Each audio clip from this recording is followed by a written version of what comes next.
Luto ba ng hipon ang hanap mo? Yung madali lang para kain na agad? Subukan mo ang ganitong pagluto. Malamang sa sobrang sarap, walang tira. Ito malinis na. Mag-ready na tayo ng kawali. Painitin natin. Magtunaw tayo ng butter or margarine. At ito natunaw na.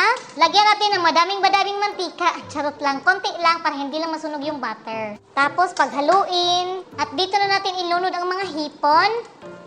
Yan, ha. Tapos, haluin natin. Ang sarap na tingnan, no? Pero wala pang timpla, so titimplahan natin. Minced na bawang.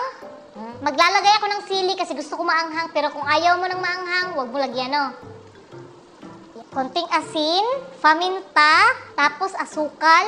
Panghuli ang oyster sauce. Tapos, haluin natin to dahan-dahan para hindi magkadurog-durog. Ang sarap na tingnan, no?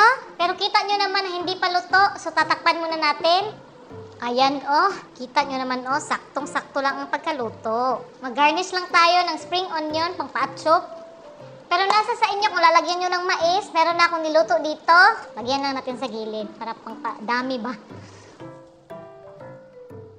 Yan, babalatan ko lang. Tapos sausaw. Tapos